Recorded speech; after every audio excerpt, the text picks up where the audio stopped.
कहानी का ये 7वां भाग देखने से पहले इसके पहले 6 भाग अवश्य देखें।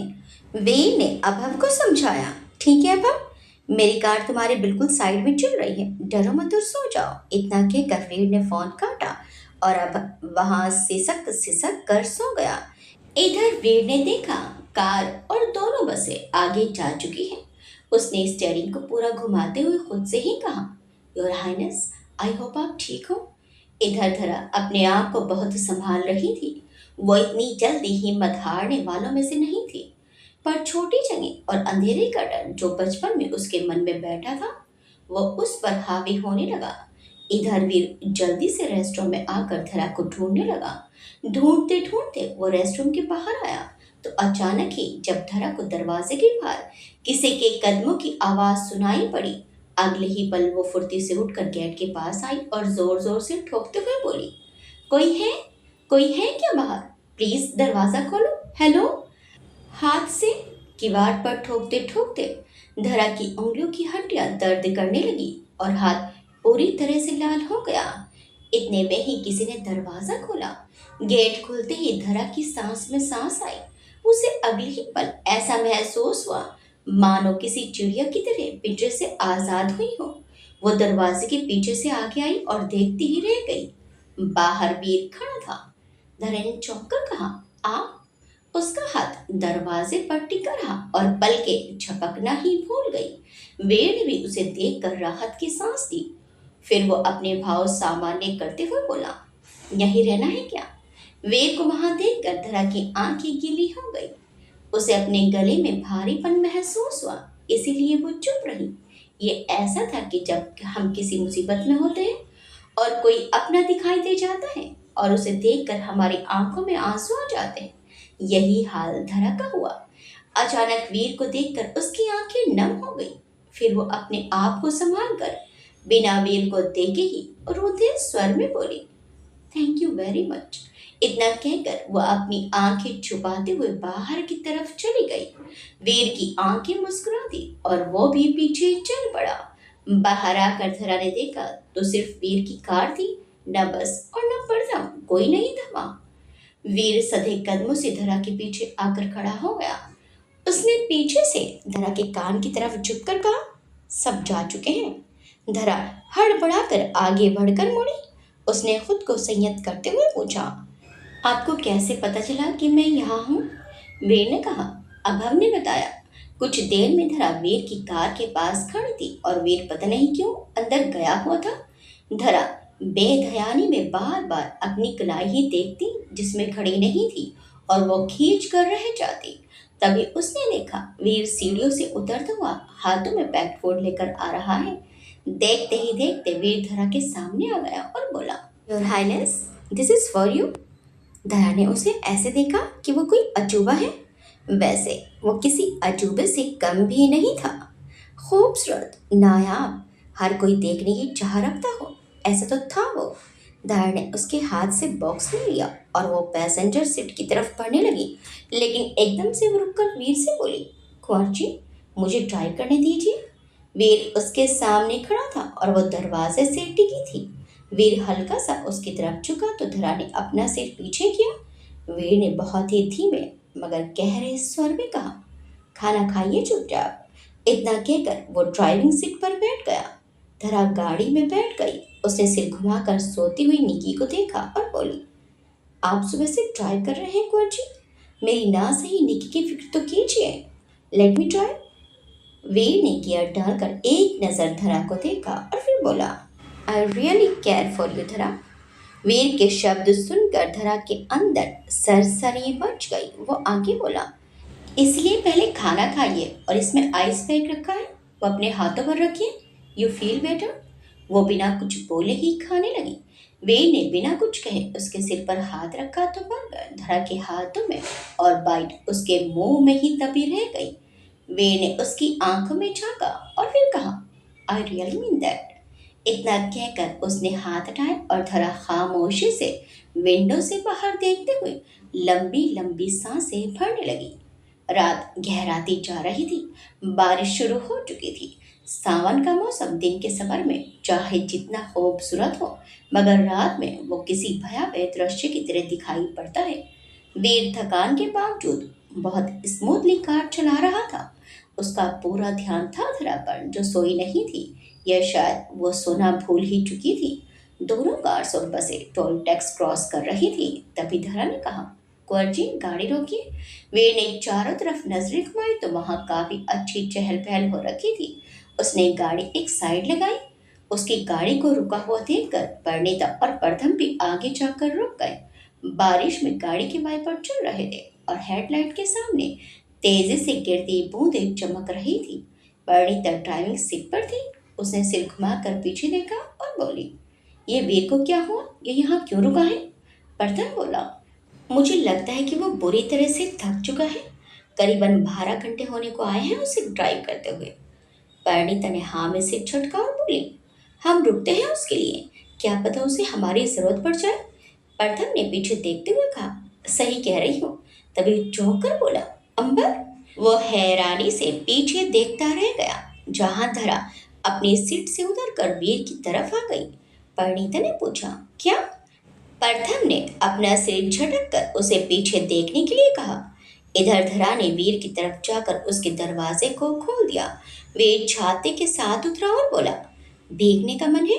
धरा ने बिना कुछ कहे वीर को हल्का सा पीछे धकेला और बोली, सिट देयर। उसकी आवाज में आदेश साफ महसूस किया जा सकता था। वीर अब भी दरवाजा पकड़े खड़ा हुआ था और धरा भीगी हुई कार में बैठ चुकी थी।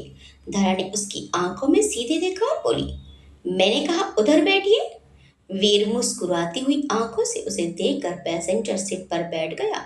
वहीं दूसरी कार में परिणीता और प्रथम आश्चर्य से देखते ही रह गए। परिणीता बोली, ये वीर की कार में कैसे आई? प्रथम ने कंधे उचकाकर होठों को नीचे दबाकर क्या पता का इशारा किया। धरा बिना कुछ कहे आगे बढ़ गई और साथ ही प्रथम और परिणीता भी। वीर ने धरा का बचा हुआ बर्गर खाते हुए कहा, आई कैन स्टिल ड्राइव धरा। वीर की बात सुनकर धरा बोली, but I can't let you drive Kunwar ji. इतना कहकर उसने गियर डाला और एक्सीलेटर को दबाते हुए कार की स्पीड बढ़ा दी।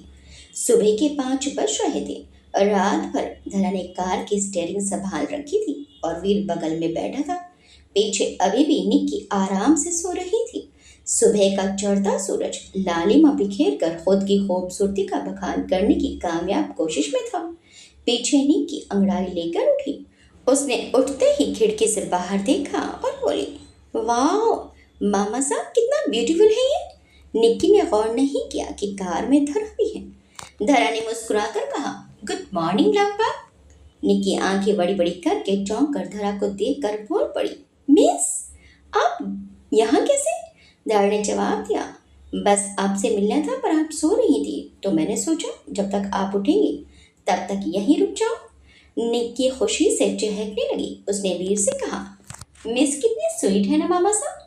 वीर के चेहरे से मुस्कान छूकर गुजर गई। निक्की ने पूछा, वैसे हम कहाँ पहुंचे अभी? धरा ने कहा, हम ऊटी क्रॉस करेंगे। क्या पता निक्की ने सुना या नहीं, वो तो बाहर के नज़ारों में खो चुकी थी। वाकई ये दृश्य नायाब तो था ही। बेहिसाब हरियाली जिसमें बारिश की ताजगी देखी जा सकती थी। ऊंचे नीचे पहाड़ जिसमें पक्षियों के चहचहाने की आवाज़ें और हवाओं की सरसराहट सुनाई पड़ते ही आंखें स्वतः उस तरफ उठी जा रही थी। दूर कहीं से गिरता हुआ झरना और नदियों की कलकल, साथ ही सड़कें बारिश के कारण धुलकर चमक रही थी और ऊपर से सूरज की लालिमा जब उस गीली सड़क पर पड़ती तो वो सोने सी पलाश के फूलों सी नजर आती। सड़क के एक और रेलिंग लगी थी क्योंकि दूसरी तरफ और से भरी घाटी थी जहां सुबह के नज़ारों में लोग फोटोज ले रहे थे। वहीं दूसरी तरफ ज़्यादा ऊंचे पहाड़ नहीं थे, पर जितने भी ऊंचे हो उनसे पानी बहकर सड़क भिगो रहा था। वीर की नज़र अचानक ही धरा पर पड़ी। उसके बालों का बन खुल गया था। उसके लंबे लंबे बाल उसके कंधे से होकर सीट को छू रहे थे।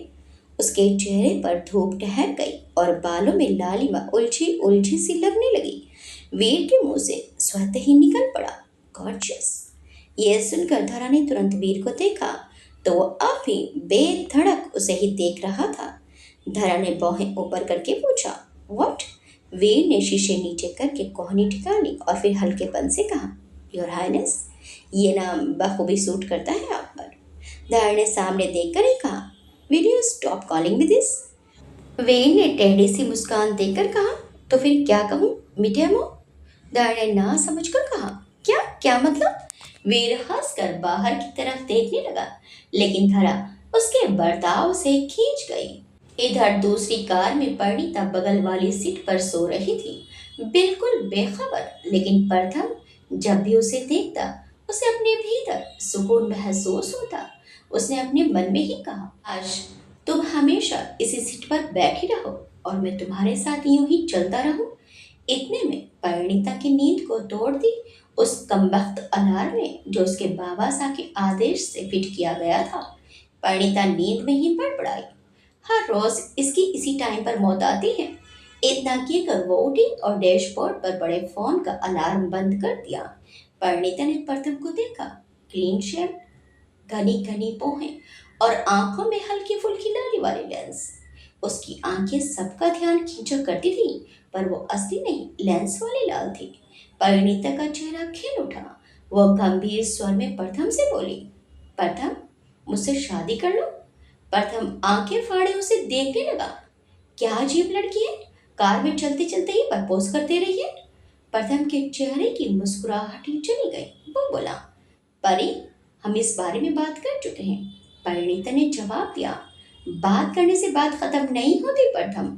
मैंने उस रोज भी कहा था कि मैं हमेशा तुम्हारे जवाब का इंतजार करूंगी, और जवाब जानने के लिए सवाल याद रहना जरूरी है, और सवाल याद रहे इसलिए उसका पूछते रहना जरूरी है। प्रथम ने रूखेपन से कहा, जवाब दे चुका था मैं। परिणीता ने भी अपनी आवाज ऊंची की और बोली, तुमने नहीं, तुम्हारी मजबूरी ने। वो जवाब तुम्हारा हो ही नहीं सकता प्रथम। इतना कहकर उसकी आवाज नर्म हो गई। फिर वो आगे बोली, one day you will realize Pratham कि लाइफ में जो अभी है वही हमारा है। जो बीत गया या फिर जो आने वाला है वो ना हमारा था और ना हमारा होगा। प्रथम ने उसकी बात का जवाब नहीं दिया, लेकिन उसका दिल ही जानता था कि कैसे वो हर बार इतने सहज होकर उसे ना कहता है, सिर्फ इसलिए कि परिणीता कभी ना पूरे होने वाली उम्मीद लगा बैठी है। इधर बस में सब अपनी अपनी सीट्स पर सिकुड़ कर पड़े हुए थे। नल्ली पता नहीं कब धरा की सीट पर आ बैठी। उसका एक हाथ अभव के ऊपर था और मुंह विंडो की तरफ। शायद अभव अकेले डर ना जाए, इसलिए वो शर्त के पास से आगे आ बैठी। उसने सोचा था कि धरा कहाँ होगी, फिर उसे लगा कि वो वीरिया प्रथम के साथ आ रही होगी। तभी रिया उठी। उसने अपनी लोकेशन चेक की और फिर बजाज सर को जगाया। एक एक करके सब उठकर सुस्ताने लगे। बजाज सर ने रिया से कहा, मिस वर्मा, मैसेज फॉरवर्ड कर दीजिए कि हम ऊटी में कुछ 2 घंटे रेस्ट करेंगे। तभी महिमा की नजर आगे की सीट पर गई, जहां उसकी खुद की स्टूडेंट धरा की जगह सोई थी। उसने पूछा, धरा कहाँ है? ये सुनते ही अंगड़ाई लेते हुए मानव झटके से उठ गया। उसने सिर देखी तो धरा गायब थी। इधर रिया के चेहरे का रंग फीका पड़ गया। सारिका मैम ने माही से पूछा, बेटा धरा आपके साथ थी ना? सबने धरा को आखिरी बार तब देखा था जब वो तीनों बच्चों को खाना खिला रही थी। माही बोला, पता नहीं आंटी, मैंने दी को नहीं देखा। मानव एकदम से आगे आया। उसकी धड़कनें बढ़ने लगी। कुछ अनहोनी के डर से उसने अपना फोन निकाला और जल्दी से कॉल लगाई, लेकिन उसका नंबर ब्लॉक था। उसने रिया से कहा, रिया आप कॉल लगाइए धरा को। अब तक नलिनी भी जाग चुकी थी। नलिनी ने सबको देखा, जिनके चेहरे पर चिंता थी। उसने पूछा, क्या हुआ? शरद ने जवाब दिया, इडियट, तुम बस सोती रहो। धरा मिस कहाँ है और तुम उनकी सीट पर क्यों बैठी हो? नलिनी ने सामने लगे काली लोहे की टोकरी से अपना चश्मा लगाया और बहुत ही शांत लहजे में कहा, आप सब शांत हो जाइए। धरा मिस वीर के साथ है, वो दोनों कार में आ रहे हैं। ये सुनते ही रिया के होश उड़ गए। नलिनी के शब्द पिघले शीशे से उसके कानों में उतर गए। शरद ने पूछा, तुम्हें कैसे पता? नलिनी ने जोड़ा बनाते हुए चश्मे के ऊपर से देखते हुए कहा, अभव ने बताया। इस पर शरद ने पूछा, और उसको कैसे पता? नलिनी ने बुरी तरह से खींचकर कहा, अरे उसने वीर से पूछा था और अब ये मत पूछना कि उसने कैसे पूछा। इस स्मार्ट वॉच के थ्रू उसने बात की थी बस। मानव के दूसरी ओर बैठे संजीव जी जो देख नहीं सकते थे, उन्होंने कहा, बजाज सर, गाड़ी रुका लेना, जिसे भी खाना हो, फ्रेश होना हो लेंगे। सारिका मैम बोली, स्केड्यूल के हिसाब से हम अपने टाइम पर हैं और हमने ऊटी में रिजॉर्ट भी बुक किया है। गाड़ी 3 घंटे रुकेगी। मिस वर्मा आप देख लीजिए और सबको मैसेज फॉरवर्ड कर दीजिए। रिया का ध्यान अब भी नलनी की बातों पर था। उसके बगल में बैठे एक लड़के ने उसे कोहनी मारी तो वो होश में आई। उसने एकदम से कहा, ठीक है मैम। उसने अपने मोबाइल को जोर से पकड़ा, जिससे उसकी गुलाबी हथेलियों में खून रुकता हुआ लगा। उसने अपने जबड़े भींचे और अपने मन में ही बोली, मुझे तुमसे नफरत होती जा रही है जरा। You have to bear it. इतना कहकर उसने खिड़की का पर्दा हटाकर देखा तो पैसेंजर सीट पर उसे वीर दिखाई दिया। इसका मतलब ड्राइविंग सीट धरा ने संभाली होगी। कुछ समय बाद ओटी रिजॉर्ट गुलाबी कनी में वादियों के बीच झील पर बना वह खूबसूरत रिजॉर्ट। वहां देश के कोने कोने से लोग मौजूद थे और विदेशियों की भी अच्छी खासी भीड़ देखी जा सकती थी। वहां बस आकर रुकी। गुलाबी कनी में मतलब रोज वैली, वादियां जो गुलाबों से भरी हो। सभी सीनियर टीचर्स को सेपरेट रूम मिले थे, मगर बाकियों को एक रूम में 2 जनों के रहने की व्यवस्था थी। महिमा और रिया, वीर और शरद, हिमान और अविनाश, ईसा और नलनी, धरा और निक्की एक रूम में, लेकिन वो दोनों शैतान लावण्य और माही के साथ अभव को कमरा दिया गया था। प्रथम, परिणीता और मानव ने अपनी अपनी बुकिंग अर्जेंट में करवाई। यूं तो सब सफर में सोते आराम करते ही आए थे, लेकिन कुछ वीर और प्रथम भी थे जिन्होंने भले ही ड्राइविंग में मदद ली हो, मगर सोए वो फिर भी नहीं थे। धरा तो सो ही नहीं पाई थी। वहीं परिणीता ने बीच बीच में झपकी ले ली। ये चारों अपने अपने बेड पर आराम कर रहे थे। निक्की बाकी तीनों बच्चों के कमरे में चली गई मस्ती करने के लिए। 1.5-2.5 घंटों बाद वीर उठा और लगभग वो तीनों भी लगभग उठ गए थे। रिजॉर्ट के बीचों बीच गार्डन था, जिसके चारों तरफ कॉरिडोर और फिर उसके रूम की बालकनी और फिर रूम। बाहर काफी चहल पहल मची हुई थी। धरा अपने बैग से सिंपल सी वॉच पहनने लगी और शोर उसके कानों में पड़ा। उसने एक बार बालकनी की तरफ देखा और फिर से घड़ी बांधने लगी। कुछ देर में वो बाहर आई तो हॉल में स्टाफ को छोड़कर एक भी गेस्ट नहीं था। वो चारों तरफ देखने लगी, तभी सामने से एक फूड ट्रॉली लेकर आता आदमी उसे देखकर रुका। उसने बिल्कुल ही कन्नड़ एक्सेंट में कहा, मैडम आप यहाँ क्या कर रहा है? धरा बोली, ये हॉल इतना खाली क्यों है? उस आदमी ने जवाब दिया, मैडम कार्यकर्मा पीछे की तरफ आए। उसने इतना कहा और ट्रॉली ढकेलता निकल गया। धरा गार्डन की तरफ आई तो बीच में फाउंटेन था, फिर कॉरिडोर और उनके रूम की बालकनी। कॉरिडोर पूरी तरह से गार्डन की ओर खुला था और साथ ही पिलर से डेकोरेट था। बीच में हरियाली और वहां मस्ती करते स्टूडेंट्स, जिनमें वो तीनों छुटकू भी शामिल थे। कॉरिडोर में लोग फर्श पर बैठकर कर्नाटक का प्रसिद्ध खाना खाने में लगे थे। धारा ने काले रंग की धोतीनुमा शलवार और फ्रॉकनुमा टॉप पहना था। वो काफी प्यारी दिख रही थी। तभी नलनी की आवाज उसके कानों में पड़ी, ये लो, धरा मिस भी आ गई। सबने एक बार धरा को देखा। धरा को देखते ही मानव उसके पास आ गया। धरा ने उसे फिर से इग्नोर कर दिया और आगे बढ़ने लगी, मगर मानव ने इस बार उसकी कलाई पकड़ ली। वीर, परिणीता, प्रथम और महिमा की नजर मानव पर पड़ चुकी थी। वीर के चेहरे पर यह देखकर अजीब से भाव आ गए। वो अपनी जगह से उठकर एक तरफ चला गया। वहीं मानव धरा को खींचकर सीढ़ियों की तरफ ले आया। धरा ने झटके से अपना हाथ छुड़ाया। उसने गुस्से से पूछा, ये क्या बदतमीजी है मानव? मानव धरा की तरफ बढ़कर बोला, क्या है धरा? धरा ने खुद को शांत करते हुए मुंह फेर लिया। मानव बोला, अंबर बात करो मुझसे, just talk to me damn it. इतना कहकर उसने धरा की कलाई पकड़कर उसे खींचकर दीवार से लगा दिया। धरा के बाल उसके चेहरे पर बिखर गए। धरा गुस्से को अपने दांतों में दबाए खड़ी रही। मानव आवाज ऊंची करते हुए बोला, तो तुम नहीं बोलोगी? धरा चुप थी। उसे चुप देखकर मानव ने गुस्से में जोरदार मुक्का दीवार पर टंगी तस्वीर पर मार दिया। कांच के टुकड़े उसके हाथों में चुभे, लेकिन वो टूट कर नीचे नहीं गिरे। धरा बिना पल के झपकाए उसे घूरती रही। धरा की आंखों में अलग ही तेज था, जैसे किसी शेर की आंखें होती हैं। मानव ने धरा के चेहरे की तरफ हाथ बढ़ाया ही था कि धरा ने उसे जोर से धकेला, लेकिन मानव एक इंच भी नहीं हिला। वो बोला, अंबर, क्यों कर रही हो ऐसे?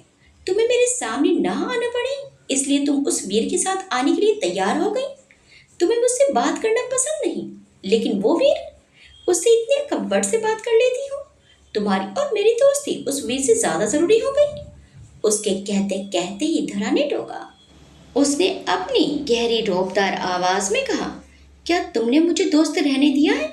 मानव एक टक उसे देखने लगा। धरा बोली, अंबर रघुवीर सिंह सूर्यवंशी, इस नाम को कभी मत भूलना मानव। मानव व्यंग से हंसा और बोला, तुम कहना क्या चाहती हो कि एक राजकुमारी और एक बिजनेस करने वाले में कितना फर्क है? मेरी औकात दिखा रही हो मुझे? धर ने सीधा उसकी आंखों में देखकर कहा, मैं ये बता रही हूँ कि मुझे खुद रघुवीर मजबूर नहीं कर सकते जिनकी बेटी हूं मैं। और फिर तुम तो सिर्फ दोस्त हो मेरे। मानव बोला, मजबूर नहीं किया राजा साहब ने तुम्हें, फिर शादी के लिए फोर्स करना क्या था? धरा बोली, वो मेरी मर्जी थी। इतना कहकर धरा ने उसके दोनों हाथ दीवार से हटाए और आगे बोली, अगर मुझे वापस जाकर शादी करनी पड़ी तो मुझे तब भी कोई दिक्कत नहीं होगी। इतना कहकर वो जाने लगी कि अचानक वो पलटी और मुड़कर मानव से फिर से बोली, एंड यस, वीर के बारे में कहा ना तुमने? पूरी रात में बस में नहीं थी। तुम्हें इतनी फिक्र होती है मेरी, बात करना चाहते हो तो तुम्हें कैसे पता नहीं चला कि मैं गायब हूँ? कुंवर हेल्प मी। अब उन्हें अबब ने बताया या किसी ने भी, वो जरूरी नहीं, तो तुम उनके बारे में कुछ नहीं कहोगे। So keep it in depth of your mind. धरा मानव को वहीं छोड़कर कॉरिडोर के अंत में पहुंची। जैसे ही वो मुड़ी, लकड़ी की सीढ़ियों पर वीर बैठा था। धरा के पैर उस कोने पर ही ठिठक गए और वो जड़ हो गई। धरा को महसूस हो चुका था कि वीर ने सब सुन लिया है। आखिर इतनी तेज आवाज थी, उसका दिल गले में आकर धड़क रहा था। वो वीर को देखती रही, मगर वीर की नजर अपने जूतों पर गड़ी थी। मानो वो अपने आप को शांत रखना चाहता है। धर ने अपनी सारी हिम्मत बटोरी और अटकते हुए बोली, कुंवर कुंवर जी। वीर ने अपना सिर ऊपर किया तो उसके बड़े बड़े बाल माथे पर बिखर गए। इस वक्त उसके चेहरे के भाव बहुत सख्त थे। धरा बोली, कुंवर जी, मैं वीर एकदम से उठा और दो लंबे लंबे कदम रखकर धरा के सामने आया। धरा हड़बड़ा कर पीछे कदम रखती उससे पहले ही वीर ने उसकी कोहनी पकड़ ली। वीर गहरी आवाज में बोला, अब क्या बोलना बाकी है आपका? धरा की आंखें भर आई। उसने पलकें नीचे की हुई थी। वो चुप थी क्योंकि झूठ तो बोला था उसने, और अब उसकी सफाई देकर वो क्या हासिल कर लेती। वीर ने उसकी कोहनी छोड़ी और उसे वहीं छोड़ सीधा निकल गया। धरा वहीं खड़ी की खड़ी रह गई। उसे वीर की पीठ दिख रही थी और उसका सख्त चेहरा अब भी उसकी आंखों में था। उसके मुंह से शब्द गायब हो चुके थे और दिमाग खाली। अब क्या कहेगी वो वीर से? धरा अपने भारी कदमों को लेकर रूम में चली गई। दूर से परिणीता और प्रथम ने वीर का धरा के साथ ऐसा बर्ताव देख लिया था। परिणीता बोली, व्हाट द हेल, इस वीर की हिम्मत कैसे हुई अंबर से ऐसे बात करने की? वो थोड़े गुस्से में थी। प्रथम ने कुछ सोचते हुए कहा, पर अंबर ने वीर को इस तरह बात करने कैसे दी? मात्रा क्या है बड़ी? सही तो था। ये सुनकर परिणीता भी सोच में पड़ गई। वो दोनों अंबर को अच्छे से जानते थे। अंबर पर कोई चिल्लाए ये उसे कभी बर्दाश्त नहीं था। मानव ने पिछले दिनों ऐसा करने की कोशिश की और उसका जवाब धरा ने बखूबी दिया। लेकिन आज क्या हुआ? परिणीता ने इस बार शांत लहजे में कहा, दोनों में क्या बात हुई है? आज सुबह तक तो ठीक थे। प्रथम ने उसकी तरफ देखा और फिर कंधे उचका दिए। धरा अपने रूम में पहुंची तो उसे निक्की दिखी। वह अपना जरा सा पिंक ट्रॉली बैग पैक कर रही थी। निक्की ने जैसे ही धरा को देखा तो वो बोली, मिस, अच्छा हुआ आप आ गए। वीर मामा साहब, मैं और अब हम अभी निकल रहे हैं, आप ही चलो हमारे साथ। धरा उसकी बात सुनकर ठहर सी गई। न उसके कदम आगे बढ़े और न पीछे। धरा रुंधे स्वर में बोली, आप जाओ। उसने मुश्किल से दो शब्द कहे और खुद को रोने से रोकने के लिए थूक कटक लिया और फिर से बोली, मैं बस से आऊंगी। निकियों तो जल्दी मानने वालों में से नहीं थी, मगर उसे धरा की आवाज से जरा सा डर लगने लगा। वह अपना बैग उठाकर सर पर खिसक गई। उसके जाते ही धरा थम से बिस्तर पर बैठ गई। उसकी मुट्ठी चादर पर कसती गई और एक आंख से आंसू फिसलकर उसकी गोद में आ गिरा। उसने अपने मन में ही कहा, साथ नहीं ले जाना चाहते थे इसलिए पहले ही चले गए। मना करते थे तो मैं खुद नहीं आती आपके साथ। जानती हूँ सब कुछ जानने के बाद तो आप छोटा समझने लगे हैं मुझे, लेकिन कम से कम कोशिश तो करते, मेरी बात सुन लेते कुंवर जी। वो अपनी ही सोच में थी, तभी धड़ाम से दरवाजा खुला और परिणीता प्रथम अंदर घुसे चले आए। वो तीनों एक दूसरे के कमरे में आने के लिए कभी इजाजत का इंतजार नहीं करते थे। दरवाजे की आवाज सुनते ही धरा ने सिर उठाकर ऊपर देखा तो वो दोनों खड़े थे। परिणीता ने गुस्से में कहा, क्या किया उस एंटू ने? उसने धरा की नम आंखें देखते हुए पूछा। और तुम रो क्यों रही हो? प्रथम ने भी अब गौर किया कि धरा के चेहरे पर कुछ अलग से भाव है। प्रथम ने गंभीर स्वर में कहा, तुम किसी के कुछ कहने से रो जाओ, ये तो तुम नहीं हो अंबर। बताओ क्या हुआ है? धरा उदास स्वर में बोली, कुंवर जी को पता चल चुका है कि मैं धरा नहीं अंबर हूँ। परिणीता पर इस बात का कोई असर नहीं हुआ, लेकिन प्रथम बोला, और ये कैसे हुआ? धरा ने जवाब दिया, मानव की वजह से।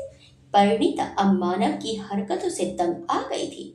उसने बुरी तरह से चिढ़ते हुए कहा, आई कांट बिलीव दिस। मानव को हो क्या गया है?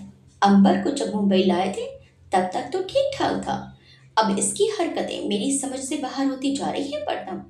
फिर उसने धरा से कहा, मानव ने जानबूझकर किया ये? धरा ने नाव में सिर हिला दिया, लेकिन प्रथम को ये बात खटक गई। वो सोच में पड़ गया। फिर उसने धरा से कहा, अंबर, सच को ज्यादा दिनों तक छुपाया नहीं जा सकता, और शायद ऐसे ही सच सामने आना था। तुम बात करो वीर से, जो तुमने हमारे लिए और हमारी वजह से बोला है, ये समझाओ उसे, वह जरूर समझेगा। परिणीता प्रथम को घूर कर बोली, पर समझाने की क्या जरूरत है यार? प्रथम उसे जो समझना है समझने दो ना। हमारी अंबर क्यों उसे सफाई दे? प्रथम ने उसे कुछ पल देखा तो वो समझ गई कि वो उसे चुप रहने को कह रहा है। प्रथम बोला, तुम बैग पैक करो और हमारे साथ चलो, कहकर वो दोनों बाहर जाने लगी। तभी पीछे से धरा बोली, प्रथम, माही और लावण्य मेरी जिम्मेदारी है, we will bring them with us. उसने फिर से आदेश भरे स्वर में कहा। प्रथम, धरा और परिणीता ने लावण्य और माही को अपने साथ ले लिया। पूरे रास्ते धरा भारी मन के साथ पीछे बैठी रही। वह अपने मन में ही जाने किन्हीं सवालों के जवाब की तलाश में खोई थी। पहले दिन से वो देखती आई थी वीर का अपने बढ़ते व्यवहार, जो उसे हमेशा पसंद आता था। वह अपने विशुद्ध स्वभाव के साथ एकदम स्ट्रेट फॉरवर्ड लगता था, लेकिन जब वो पूरे इंस्टीट्यूट में सबको इग्नोर करता तो धरा को बुरा भी लगता था। लेकिन अब तो वीर ने उसे ही इग्नोर कर दिया था। परिणीता और लावण्य पीछे धरा के पास बैठे थे। माही प्रथम के साथ बैठे मोबाइल में जाने क्या ही सर्च करता जा रहा था। लावण्य और परिणीता की जितनी अच्छी बन रही थी, उतनी ही निक्की के साथ बिगड़ी हुई थी। प्रथम अपने बगल में बैठे माही में खुद को देख पा रहा था। फर्क सिर्फ इतना था कि माही थोड़ा शैतान था। खैर, ओटी कर्नाटक से लेकर कन्याकुमारी तमिलनाडु तक का सफर लगभग 19 घंटों का था। इस बार बारी बारी तीनों ड्राइव कर रहे थे। धरा को वीर की कार पूरे रास्ते नहीं दिखी और बस पीछे छूट चुकी थी। उन तीनों ने मिलकर 19 घंटों के सफर को 15 घंटों में निकाला था, और इस बार थकान भी कम थी। वो लोग कन्याकुमारी पहुंच चुके थे। इकोस ऑफ इंडिया हॉल सागर तट यानी कि बीच के इलाके में बनाया गया था। महीनों पहले से इसकी तैयारियां की जा रही थी, और अब ये स्टेडियम टेम्परेरी न लगकर परमानेंट प्रतीत हो रहा था। कई सारी टीम्स आ चुकी थी और कई आना बाकी थी। उसमें से एक टीम संयुक्ता इंस्टीट्यूट की भी है। आखिर में ड्राइविंग सीट पर परिणीता थी। वो बड़ी बड़ी सड़कों पर गाड़ी चला रही थी। प्रथम ने माही से कहा, माही, आप अपने पापा को फोन लगाकर पूछो कि लोकेशन कहाँ है। अब तक माही और प्रथम की अच्छी खासी जान पहचान हो चुकी थी। जाहिर है वो राम के बारे में जान ही गया होगा। माही ने ना में सिर हिलाते हुए कहा, नहीं नहीं, पा को बताकर थोड़ी आया हूं मैं। मैं फोन करूंगा तो डांट पड़ेगी, आप दी को ही बोलो, वो करेंगे फोन। पूरा रास्ता खामोशी से काट चुकी धरा अब भी किसी की बातों पर ध्यान नहीं दे रही थी। प्रथम बोला, तुम्हारा फोन कहाँ है? ये सुनकर धरा को याद आया कि उसने अपना फोन अभव से लिया ही नहीं है। उसने कोई जवाब नहीं दिया। परिणीता उसकी चुप्पी से खींच गई और बोली, यार बस करो धरा, इनफ इज इनफ, बोलो कुछ। धरा बोली, लावण्य बेटा पा को फोन लगाओ। लावण्य ने फोन लगाया तो राम ने उन्हें लोकेशन सेंड की, पर वो ज्यादा बात नहीं कर पाया था। शायद किसी काम में उलझे होने की वजह से। वो सब वेन्यू पहुंचे। वो एक आलीशान सा रिजॉर्ट था। सिर्फ कहने को रिजॉर्ट था, बाकी वो उस शहर का सबसे बड़ा और आलीशान होटल भी था। रिजॉर्ट में स्पॉन्सर से लेकर हर एक के रहने की व्यवस्था थी। काफी ऊंची सी बिल्डिंग जिसके सारे रूम्स बुक किए जा चुके थे। प्रथम और परिणीता अपनी बुकिंग करवा कर नहीं आए थे। रिसेप्शनिस्ट ने ससम्मान कहा, माफ कीजिएगा सर, लेकिन एक भी रूम पॉसिबल नहीं है, रिसोर्ट पूरी तरह से पैक्ड है। अब प्रथम कोई बेवकूफ तो था नहीं। एक तो वो प्रोफेसर, ऊपर से परिणीता के साथ उसके बिजनेस को संभालने वाला, जो खुद अपने आधे महल को होटल में बदल चुके थे।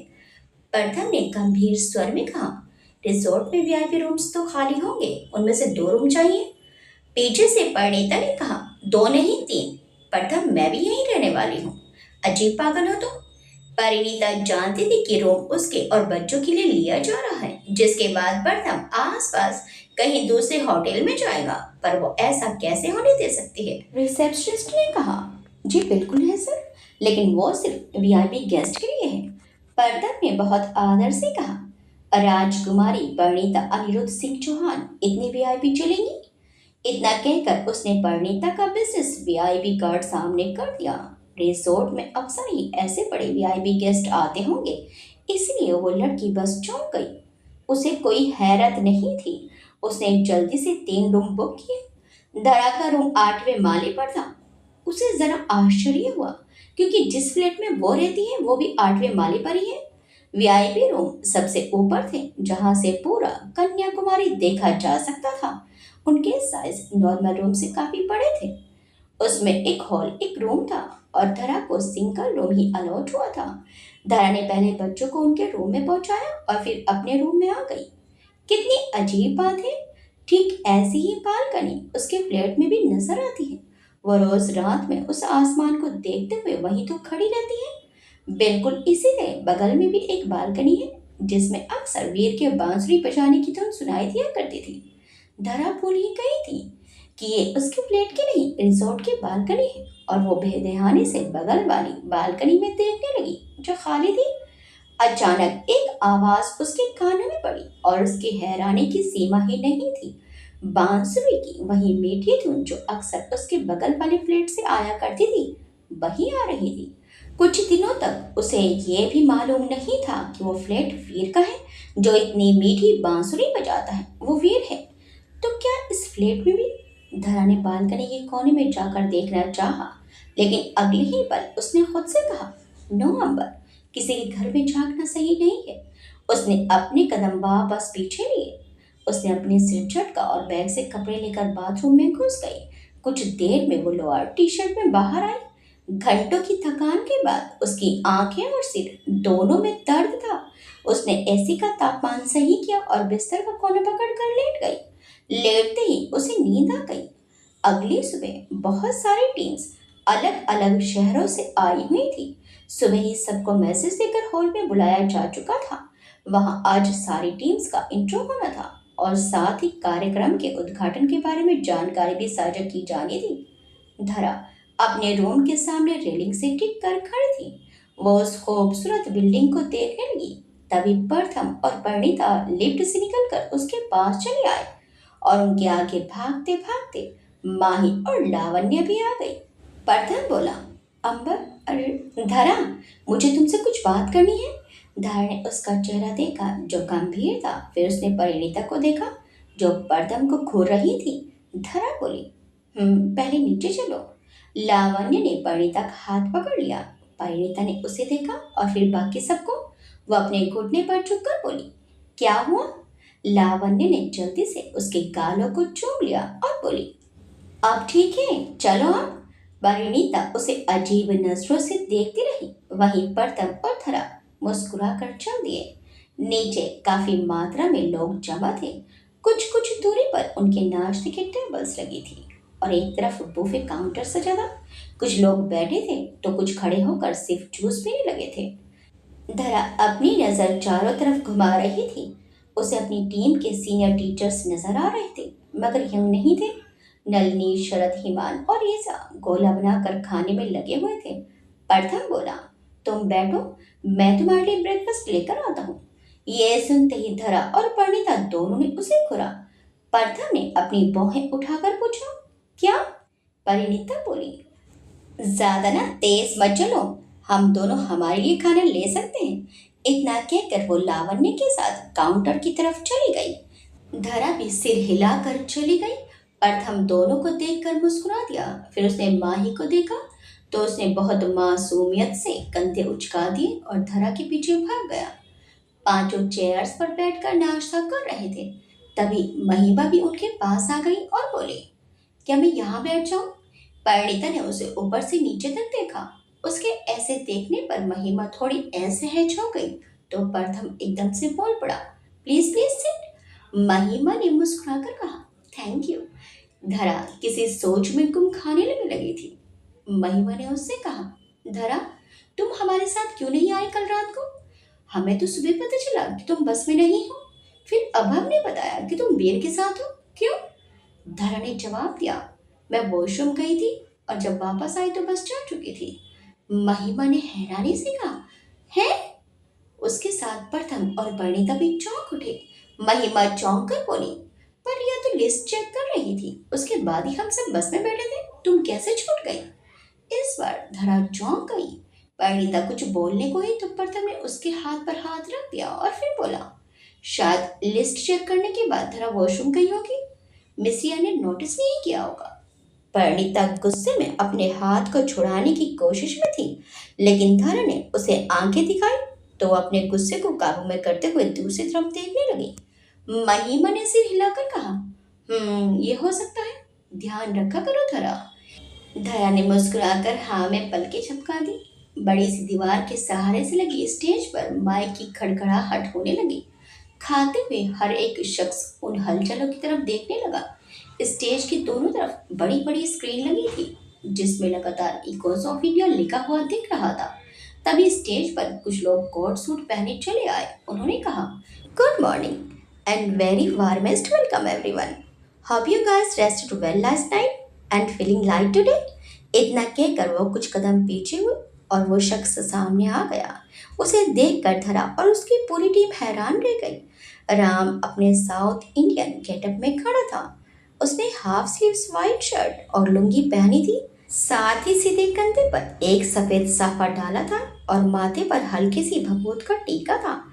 पैरों में हल्के भूरे रंग की जूतियां। वह साउथ के सुपरस्टार से किसी भी मायने में कम नहीं दिख रहा था।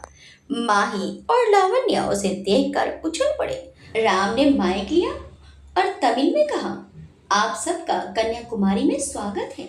जो तमिलनाडु के नहीं थे उन्हें कुछ भी समझ नहीं आया। वो पागलों की तरह राम का मुंह ताकते रहे। महिमा ने मुंह बनाते हुए कहा, हद है, समझ आए ऐसा कुछ बोलो राम। इस बार परिणीता ने प्रथम को देखा और बाहें उठाकर कहा, अब क्या तुम्हें प्रार्थना पत्र भेजूं? बताओ क्या बोल रहे हैं वो? धरा और परिणीता की नजर प्रथम पर थी और महिमा की परिणीता पर। उसने पूछा, इन्हें आती है ये भाषा? परिणीता फीकेपन से बोली, उसे ऑलमोस्ट हर भाषा आती है। बच्चों को छोड़कर उन तीनों ने प्रथम को देखा तो प्रथम बोला, अरे जो उस आदमी ने इंग्लिश में कहा वही राम ने तमिल में बोला। उधर राम बोले, आप सबका ऐसा रिएक्शन देखकर ऐसा लग रहा है कि मैं कोई जोकर हूँ। इतना बोलकर वो हंसे और साथ में सब हंस पड़े। उन्होंने आगे कहा, ओके, सबको हिंदी आती है इसलिए मैं हिंदी में बोलूंगा ताकि मैं आम सबको जोकर ना लगूं। मेरा नाम राघव श्रीनिवासन है और मैं इस कंपटीशन कॉन्टेस्ट का को फाउंडर। मेरे साथ जो खड़े हैं ये है मशहूर doctor Parveen Kotli, man founder of Eeco of India. ये जानने के बावजूद कि इस कंपटीशन का मोटिव सिर्फ और सिर्फ चैरिटी है, आप सब यहाँ, इससे खुशी की बात हो ही नहीं सकती। इससे जाहिर होता है कि अब भी लोगों को दूसरों की परवाह है। अब भी हम इंसान हैं। खैर, इस टॉपिक पर बोलने बैठूंगा तो साधु संत समझकर आप सब भाग जाएंगे और हमारे प्लान्स धरे के धरे रह जाएंगे। इतना कहकर उसने परवीन को देखा। परवीन की उम्र तकरीबन 40 से 45 के बीच थी। परवीन ने हल्के से हंसकर कहा, फिर आप रहने तो राम, मैं ही बोल लूंगा। आज शाम फेस्ट का इनॉग्रेशन फंक्शन है, जिसमें इस पूरे प्रोग्राम में शामिल स्पॉन्सर्स और इन्वेस्टर्स के साथ साथ यहाँ के चीफ मिनिस्टर भी आएंगे। इस कंपटीशन की शुरुआत भी आज से ही की जाएगी, जिसमें आप में से किसी एक टीम को प्रेयर मतलब वंदना परफॉर्म करनी होगी। आगे राम बोला, और ये पहला राउंड है जिसमें ये सिलेक्ट किया जाएगा कि कौन सी टीम होगी जो इस राउंड को जीतकर शाम के उद्घाटन समारोह में वंदना परफॉर्म करेगी। परवीन और राम चुप हो गए तो किसी टीम से एक लड़के ने पूछा, लेकिन इस राउंड में करना क्या है? राम ने अपनी उंगली से एक तरफ इशारा किया। एलईडी स्क्रीन्स उस इशारे की ओर दिखाने लगी। वहां एक खूबसूरत से स्टैंड पर वीणा रखी थी। राम बोला, आप में से जो भी टीम इस वीणा को बजाएगी वो जीत जाएगी। सब एक दूसरे का चेहरा देखने लगे। महिमा ने पूछा, सिर्फ इतना सा? परवीन एकदम से बोली, राम आप ठीक से नहीं बता रहे। राम ने हल्के से मुस्कुराकर कहा, मुझे भी ठीक से नहीं पता। इस पर परवीन बोले, तो जिसे पता है उसे बुलाइए। राम ने हाँ में सिर हिलाया तो स्टेज की सीढ़ियों पर एक लड़की चढ़ आई। उसके कपड़े साउथ इंडियन कल्चर का बखान कर रहे थे। कांजीवरम साड़ी, गजरा, लंबी चोटी और पैरों में पायल। उसे देखकर एक बार फिर टीम धरा चौंक उठी। महिमा खाते खाते खांस उठी। उसने अपने सिर को थपकी देकर कहा, आज ही हार्ट अटैक देना है क्या सबने? वो लड़की और कोई नहीं बल्कि वर्तिका थी। परवीन ने कहा, अब तो मिस वर्तिका ही सबको इस राउंड की जानकारी देंगी। वर्तिका के हाथ में पहले से माइक था। उसने अभिवादन में हाथ जोड़ लिए और सिर झुका दिया। अब वर्तिका बोली, आप सब अपने दाईं तरफ रखी वीणा को तो देख सकते हैं, और जैसे कि राम ने कहा, आपको इसे बजाना है और जो सबसे बेहतरीन बजाएगा वो विजेता होगा। लेकिन क्या बजाना है वो इस स्क्रीन पर शो होगा। इतना कहकर उसने स्क्रीन की तरफ देखा तो वहां बड़े बड़े अक्षरों में लिखा था, रुद्रप्रिया, और फिर गणना कम। इसमें रुद्र नाम की फुसफुसाहट होने लगी, जिससे धरा की नजर अब जाकर स्क्रीन पर गई। वहां मौजूद अधिकतर लोगों के चेहरे पर सवाल भरे भाव थे। वर्तिका ने कहा, म्यूजिक के बारे में आप लोगों से बेहतर कोई नहीं जानता। आप सबको यहाँ इस वीणा पर राग रुद्रप्रिया में कर्नायकम गाना है। इस राउंड के विनर को डॉक्टर कौटिल्य खुद चुनेंगे, क्योंकि वो भी किसी जमाने में सांस्कृतिक संगीत में अच्छा खासा नाम कमा चुके हैं। सब बड़े गौर से वीणा को देख रहे थे। अब राम ने कहा, सारी टीम्स के नाम स्क्रीन पर शो हो रहे हैं। जिन्हें जिन्हें पहले परफॉर्म करना है उन्हें ऑल दी बेस्ट, और जिनका नंबर आखिरी में वह खुश नहीं हो सकते उन्हें भी अपनी तैयारी शुरू कर देनी चाहिए। So what are you guys waiting for? जल्दी कीजिए। सबने मरी ग्रीस सी तालियां बजा दी। इस तरह के राउंड में और कर भी क्या सकते हैं। धरा एंड टीम को नंबर 4 मिला था। परिणीता ने नाश्ता करते हुए कहा, क्यों धरा, ये कौन सा राग है?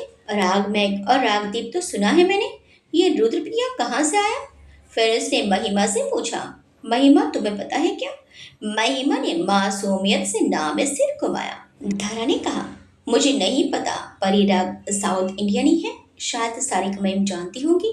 प्रथम बोला, और ये भी ना, आई थिंक इस जमाने में लोग ज़्यादातर गिटार वगैरह बजाना पसंद करते हैं। महिमा बोली, संयुक्त इंस्टीट्यूट में छोटे बच्चों को नहीं सिखाई जाती, लेकिन सीनियर स्टूडेंट्स को आता है। परिणीता ने हैरानी से कहा, सच में? महिमा ने हाँ कहा। इतने में उसके और धरा के फोन पर एक साथ नोटिफिकेशन बीप हुई। महिमा ने धरा को देखा तो वो भी उठ गई। धरा ने परिणीता से कहा, परी तुम यहीं वेट करना, बच्चों को नाश्ता करने दो। इतना कहकर वो महिमा के साथ चली गई। जैसा कि धरा ने कहा था, पूरी टीम में सिर्फ सारिका मैम ही उस राग से परिचित थी। कुछ कुछ टीम्स ने तो ये नाम सुने भी नहीं थे, लेकिन कुछ टीमें ऐसी भी थीं जो सांस्कृतिक संगीत में काफ़ी आगे थीं।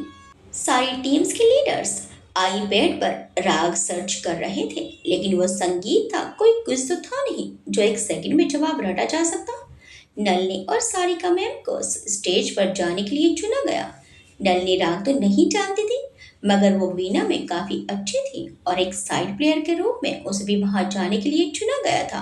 कुछ देर में पहली 3 टीमों ने परफॉर्म किया, जिनमें से सिर्फ एक ने सही से गाया था और बाकी दोनों टीमें सिर्फ सॉरी कहकर चली गई। सारिका मैम और नलनी भी अपना बेस्ट देने के लिए स्टेज पर आ गए। शायद सारिका मैम के साउथ इंडियन होने का फायदा इस बार टीम को मिलने वाला था। हर एक टीम के लिए अलग से टेबल लगाई गई थी, जिनके ऊपर टीम के नाम लिखे थे। बड़ी सी टेबल के चारों तरफ यंग टीचर्स और विद्यार्थी खड़े थे और उम्रदराज टीचर्स बैठे थे। धरा की टीम का नाम सरगम मंथन था। ये नाम उस टेबल पर लगी प्लेट पर बखूबी लिखा था। कुछ देर में जब सारिका मैम और नलिनी नीचे आ गए, तो सारी टीम उन्हें ऐसे देखने लगी मानो वो किसी और जमाने के हैं। परफॉर्म कर चुकी एक टीम के सदस्य ने कहा, सुना है राम ही इनके इंस्टीट्यूट के ऑनर हैं। मुझे लगता है उन्होंने पहले ही इन्हें बता दिया होगा कि यहाँ क्या होने वाला है। इस पर उसी की टीम के एक सदस्य ने कहा, कुछ दिनों में सीखा जा सके ऐसा राग नहीं है ये, समझे। और किसी ने अगर अच्छा गाया है तो एक्सेप्ट करना सीखो। हम वैसे भी यहाँ कोई प्राइज मनी जीतने नहीं आए हैं। ये सुनकर अविनाश और महिमा मुस्कुरा उठे। दोनों ने एक बार पीछे देखा और फिर सारिका मैम के आने पर उनके पास चले आए। कुल 10 टीमों में से सिर्फ 4 टीमें इस राग को परफॉर्म कर पाई थी। सबके मुरझाए हुए चेहरे देखकर लग रहा था जैसे वहां आईआईटी की परीक्षा चल रही है, जिसमें किसी को कुछ आ ही नहीं रहा है। कुछ देर में परवीन, राम और वर्तिका फिर से स्टेज पर आ गए। परवीन ने गर्मजोशी से कहा, अरे अरे ये क्या, अभी तो कंपटीशन सिर्फ शुरू हुआ है, आप सबके चेहरे उतर गए। गलत बात है। माना कि शुरुआत अच्छी नहीं रही, इसका मतलब ये तो नहीं कि आगे का सफर भी खराब होगा। अब राम बोला, वंदना कोई भी टीम परफॉर्म करे, इससे क्या फर्क पड़ता है। खुशी की बात यह है कि आप सभी स्टेज पर आकर परफॉर्म वाली डेयरिंग रखते हैं। आप अपनी कमियों को बहानों में छुपाने की कोशिश नहीं कर रहे हैं या बैक स्टेज आकर अपना नाम हटवा लेने वाले काम नहीं कर रहे हैं, तो मायूस मत होइए। अब परवीन बोले, ये राउंड कंपटीशन का राउंड नहीं था, बस हमें कल्चरल सॉन्ग सिंगर चाहिए थे जो आज उद्घाटन में संगीत वंदना कर पाए। अब हम आप सब में से किसे चुनते, इसलिए इसलिए सिर्फ एक छोटा सा सिलेक्शन था, बाकी कंपटीशन तो कल से ही शुरू होगा। धरा मुस्कुराने लगी और सारे के सारे लोग चिढ़ उठे। महिमा ने खिसिया कर कहा, ये तो गजब रही, सारिका मैम इतनी मेहनत कर आई और ये कह रहे हैं बस छोटा सा सिलेक्शन। सबने ये सुनकर सिर्फ सिर हिला दिया और सामने देखने लगी। वर्तिका ने कहा, सिलेक्शन रिजेक्ट मेरे हाथों में है। उन 4 टीमों ने वाकई एक दूसरे को कड़ी टक्कर दी है, कुछ यंगस्टर, कुछ सीनियर्स तो कुछ kids. This is amazing. Back stage में डॉक्टर परवीन मुझसे कह रहे थे कि उन्हें इनमें से किसी एक को चुनना बहुत मुश्किल लग रहा है, पर क्या कर सकते हैं। खींच तान कर उन्हें सिर्फ एक ही टीम को चुनने की इजाजत थी और जो टीम शाम को उद्घाटन समारोह में परफॉर्म करेगी उसका नाम है। सब बिल्कुल मौन होकर सामने देखने लगे। कुछ राहत महसूस हुई थी उन्हें परवीन की बातों से। वर्तिका ने सबको देखते हुए कहा, नाम है। महिमा ने चिढ़कर कहा, अरे नाम है कि आगे कोई नाम है भी या नहीं। वर्तिका ने राम और परवीन को देखा और बोली, टीम सरगम मंथन। इतना कहकर वह खुद माइक पकड़े ताली बजाने लगी और फिर बाकी सब ने जोरदार तालियां बजा दी। अपनी टीम का नाम सुनकर महिमा उछल पड़ी। परवीन बोले, टीम सरगम के टीम लीडर स्टेज पर आए और आमंत्रण पत्र स्वीकार करें। इधर नीचे परिणीता और प्रथम चेयर्स पर बैठे थे। बच्चों को उन्होंने किड्स जोन में छोड़ दिया था। परिणीता स्टेज पर चढ़ चुकी रिया को देखकर बुरी तरह से चिढ़ उठी। उसने प्रथम से कहा, इस लड़की ने अंबर को रेस्टोरेंट में छोड़ने की कोशिश की, वो तो वीर पहुंच गया वहां पर, वरना अंबर तो वहीं रह जाती ना। प्रथम भी बोला, पर इसे हमारी अंबर से प्रॉब्लम क्या है। अंबर तो कभी किसी से नहीं उलझती, फिर इसे ऐसा करने की क्या जरूरत थी। परिणीता और प्रथम दोनों की नजर स्टेज पर थी। साथ ही टीम सरगम के पास खड़ी धरा भी स्टेज को देख रही थी। तभी रिया के पीछे से वीर भी चल आया। उसे देखकर धरा 2 पल के लिए चौंक गई। इधर परिणीता के दिमाग में कुछ तो चल रहा था। वो प्रथम से बोली, प्रथम, तुम्हें नहीं लगता कि वीर को कुछ है अंबर से? प्रथम ने मुंह बनाते हुए कहा, है क्या मतलब है? परिणीता ने उसे कुरार बोली, मतलब मुझे लगता है ही हैज फीलिंग्स फॉर अंबर। प्रथम की नजर अपने आप ही वीर पर गई और फिर वो टीम के पास धरा को देखने लगा। वैसे तो प्रथम वीर से कल ही मिला था, लेकिन उसका बर्ताव देखकर उसे भी कुछ कुछ यही डाउट था। सबसे कटा कटा रहने वाला वीर सिर्फ धरा से ही इतने प्यार से क्यों पेश आता है? ये बात उसे वीर के बारे में सोचने पर मजबूर कर ही देती थी। उसे सोच में खोया देखकर परिणीता ने उसके हाथ में जोर से चिमटी काटी। प्रथम एकदम से चीख पड़ा, क्या कर रही हो? परिणीता बोली, तुम मेरी बात सुनी नहीं रहे हो? प्रथम ने अपने हाथ को रगड़ते हुए कहा, आई हर्ट यार। परिणीता ने उसके हाथ को अपने हाथ में लिया और जहां चिमटी काटी थी वहां पर ठंडा आइसक्रीम बाउल रख दिया। प्रथम ये देखकर मुस्कुरा उठा। परिणीता बोली, तुम्हें क्या लगता है ये वीर आखिर है क्या चीज? प्रथम बोला, बात तो सोचने वाली है ही परी।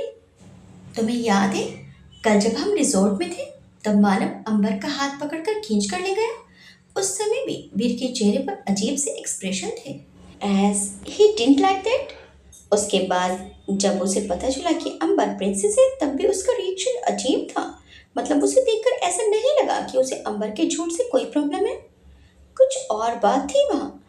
ही इज समथिंग परी, ही इज समथिंग। परिणीता ने छोटी छोटी आंखों से प्रथम को देखा। प्रथम ने उसकी आंखों में देखकर हाँ में सिर हिलाया और बोला, आई थिंक ही लव्स धरा। इधर धरा वीर को देखती रही और एक बार फिर रिजॉर्ट वाली यादें उसके दिमाग में कौंध गई। उसका मन फिर से खराब हो गया। इनविटेशन लेकर रिया और वीर सीधा टीम के पास आए। सब सारिका मैम और नलिनी को बधाई दे रहे थे। धरा ने वीर को देखा तो वो धरा की तरफ ही आ रहा था। रिया की नजर भी दोनों पर थी और वीर को धरा की तरफ बढ़ते देखकर फिर से उसकी आंखों में गुस्सा भर आया। धरा वीर को पास आते देखकर हमेशा की तरह मुस्कुरा दी, लेकिन वीर उसे पूरी तरह से नजरअंदाज कर चुका था। वो धरा के सामने से क्रॉस करके निकल गया, मानो उसने धरा को देखा ही नहीं। ये देखकर रिया के होठों पर टेढ़ी सी मुस्कुराहट दे गई और धरा वीर को जाते देखती रही। उसकी मुस्कुराहट एक पल में गायब हो गई और आंखों के सामने फिर से वीर का गुस्सा आ गया। आगे क्या होगा? वीर के गुस्से को कम करने के लिए अब धरा क्या करेगी? क्या मानव फिर से यहाँ आ जाएगा? क्या धरा और वीर की सारी गलतफहमियां दूर हो जाएंगी? क्या रिया फिर से धरा को नुकसान पहुंचाने की कोशिश तो नहीं करेगी? देखिए इस कहानी के अगले भाग में। आपको ये कहानी कैसी लगी हमें कमेंट्स करके जरूर बताइएगा। वीडियो अच्छी लगी तो वीडियो को लाइक शेयर सब्सक्राइब करना मत भूलिएगा। मिलते हैं इस कहानी के अगले भाग में। Till then bye bye.